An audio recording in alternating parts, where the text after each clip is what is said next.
China, the country where both our partners are from, is a beautiful country located in Southeast Asia along the coastline of the Pacific Ocean. It is the world's third largest country, containing a wide range of geographical landscapes, ethnicities, and dialects. China sure does sound like a fun and interesting country to visit and explore. Of course, norms are the most intriguing part of a culture. There were so many norms that led me to experience a rich point, but one specific moment was when Ying Hao and I were at a Chinese restaurant. He taught me that Chinese people tend to have a large amount of food on a table. So please, if you ever go out with a Chinese person to a Chinese restaurant, please order together, because you will be sharing and eating off from the same plate. No wonder Ying Hao looked at me very confused when he saw me ordering for myself only. Also, keep in mind they do have slightly different eating utensils. When my partner and I went to lunch in Chinatown one day, she began to explain to me her family structure as well as the Chinese family cultural norms. She expressed to me that she had one sibling who was an older sister. When she was born, her family was extremely disappointed because they were hoping for a boy. Many families in China want at least one boy in their family, and it is frowned upon to have no boys and all girls. She also explained to me that there is a law in China where if you have more than 3 children, you need to pay taxes for them. Therefore, when poorer families keep trying to have a boy, they may begin to go over this 3 children rule. If they are not able to afford these taxes, many times they will give their daughters away in hopes that eventually they will be able to have a boy. This was something that was extremely new to me. I'd never met anyone that experienced this and had never experienced this myself.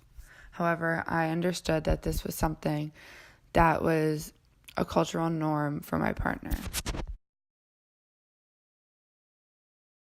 My partner and I went to the Philadelphia Magic Gardens for a cultural activity. During our visit, she asked me if I had a boyfriend. I told her I did not and asked if she did. She responded by saying no and then explained to me that in China, many families do not allow their children to date before they graduate. I was able to relate to this because I have known people whose parents preferred if they did not date and focus on their studies. My partner, however, explained to me that it is much different in China. It's more extreme. The parents have more control over their relationships than just preferring for them to not date. She told me that once she had a crush on a boy in middle school and her teacher found out. Eventually, her teacher made her parents aware and they forced her to switch schools because they wanted her to be able to focus on her education. She said many people struggle with this because they are taught to value education over everything else.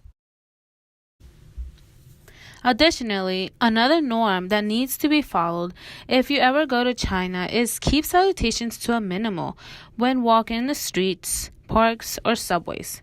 Don't say hi, how are you? Or hey, how you doing? Because Chinese people will think you will want to initiate conversation with a complete stranger.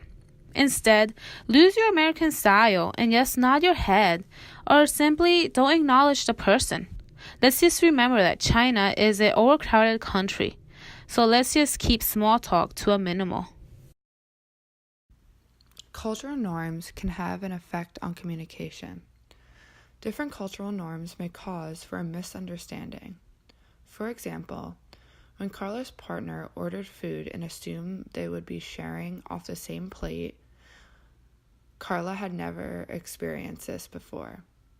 She began to negotiate for meaning to understand what was expected of her in this cultural experience. Also, in situations where you cannot relate to a cultural norm of someone of a different culture, you must stay open-minded and not express judgment in your communication. For example, when my partner expressed to me how some families in China may give away their daughters to allow room to hopefully have a son, some people might take this personal and become offended. However, it is important to realize that this is her cultural norm, and to not judge, and allow space for yourself to understand that not all cultures have the same norms and values. Lastly, learning about these cultures will allow us to become more well-rounded individuals. Learning about different cultures, norms, and values will give us the tools to communicate with diverse communities. Overall, our experience with our culture exchange partners has led us to engage in a special type of socialization with other people coming from other countries that are in some ways unique compared to America. So let's get rid of myopic perspectives and stereotypes. These things just limit us from becoming more well-rounded and have reflective awareness. Instead of resisting or not appreciating the people that exist in this world, let's open our minds and experience the thick description that culture has to offer.